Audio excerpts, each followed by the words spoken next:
తెలంగాణలో మూతపడిన షుగర్ ఫ్యాక్టరీలు త్వరలో తెరుచుకోబోతున్నాయి. చక్కెర ఫ్యాక్టరీలకు సంబంధించిన పాత బకాయిలను మాత్రం వన్ టైం సెటిల్మెంట్ కిందనే చెల్లించేందుకు రాష్ట్ర ప్రభుత్వం బ్యాంకర్లతో జరిపిన చర్చలు కూడా సఫలమయ్యాయి. దీనికి సంబంధించిన పూర్తి డీటెయిల్స్ మా డిప్యూటీ బ్యూరో చీఫ్ సాదిక్ అందిస్తారు. సాదిక్, రేఖ, గత ప్రభుత్వాన్ని నిర్లక్ష్యానికి గురైన రాష్ట్రంలో మూతపడ్డ చక్కెర ఫ్యాక్టరీలకు మళ్లీ తెరుచుకోబోతున్నాయి. దీంతో చెరుకు పండించే రైతులకు రాష్ట్ర ప్రభుత్వం రేవంత్ రెడ్డి సర్కారు తీపి కబురు అందిస్తుంది. గత ప్రభుత్వాల నిర్లక్ష్యం వల్ల మూతపడినటువంటి చక్కెర ఫ్యాక్టరీలు అయినటువంటి అంటే నిజాం షుగర్ ఫ్యాక్టరీ బోధన్లో ఉంది. ముత్యంపేటలో మూతపడ్డ ఆ షుగర్ ఫ్యాక్టరీలను తిరిగి చెల్లించే లక్ష్యంగా ముఖ్యమంత్రి రేవంత్ రెడ్డి నిర్ణయం తీసుకోవడం జరిగింది. అందులో భాగంగా పరిశ్రమల శాఖ మంత్రి దుద్దుల శ్రీధర్బాబుతో ఒక సబ్ కమిటీ ఏర్పాటు చేసి దీన్ని పూర్తి స్థాయిలో ప్రక్షాళన చేసి దాన్ని మళ్ళీ తిరిగి పునరుద్ధరించే విధంగా చర్య తీసుకోవాలని కూడా సిఫార్సులు చేయడం జరిగింది. సో ఎట్టకేలకు ఈ సంవత్సరం సెప్టెంబర్ 17వ తారీఖు లోపు చక్కెర పరిశ్రమ పునరుద్ధరణ కాబోతుంది. ముఖ్యమంత్రి PCC chief Revanth Reddy PCC chief గా ఉన్నప్పుడు ఎన్నికల కంటే ముందు పాదయాత్రలో భాగంగా Nizam sugar factory, Muthyampet sugar ఫ్యాక్టరీలను సందర్శించి రాష్ట్రంలో కాంగ్రెస్ ప్రభుత్వం ఏర్పడిన తర్వాత డెఫినెట్ గా మళ్ళీ పూర్వవైభవం తీసుకొస్తాం, చక్కెర కర్మాగారాలను మళ్ళీ తీసుకొస్తాం, తెలంగాణకు తలమానిక ఉన్నటువంటి నిజాం షుగర్ ఫ్యాక్టరీని తిరిగి పునరుద్ధరిస్తామని హామీ ఇవ్వడం జరిగింది. హామీ మేరకు ముఖ్యమంత్రి రేవంత్ రెడ్డి పావులు కలపడం జరిగింది. పూర్తి స్థాయిలో కూడా ఒక రాజకీయపరమైనటువంటి పాలనాపరమైన నిర్ణయం తీసుకోవడం జరిగింది.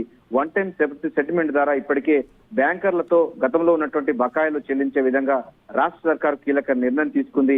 43 కోట్ల రూపాయలు కూడా విడుదల చేస్తూ కూడా ఒక నిర్ణయం తీసుకోవడం జరిగింది. దీంతో నిజాం షుగర్ ఫ్యాక్టరీ అదేవిధంగా బోధన్ ముత్యంపేటలో ఉన్నటువంటి షుగర్ ఫ్యాక్టరీలను తెరిచేందుకు మార్గం సుగమమైంది.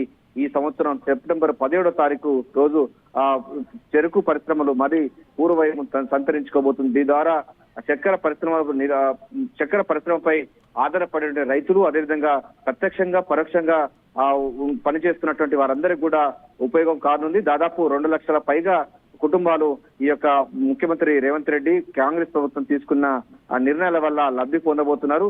ఏదైనప్పటికీ గతంలో ఉన్నటువంటి బకాయిలు కూడా చెల్లించినటువంటి రాష్ట్ర సర్కారు బ్యాంకర్లతో సంప్రదింపులు కొనసాగింది. ఎట్టి పరిస్థితుల్లో కూడా మూత పడకుండా తగిన చర్యలు తీసుకోవాలి. లాంగ్ టర్మ్ గా ఉండే విధంగా పకడ్బందీగా చర్య తీసుకోవాలి. అంతేకాకుండా పాత పద్ధతిలో ఉన్నటువంటి నిజాం షుగర్ ఫ్యాక్టరీలో ఉన్నటువంటి సామాన్లు కాకుండా అత్యాధునికమైన సామాన్లు తీసుకొచ్చే విధంగా మిషనరీ యంత్రాంగాలు తీసుకొచ్చే విధంగా కూడా ఈ యొక్క సబ్ కమిటీ కూడా పలు సూచనలు చేసింది.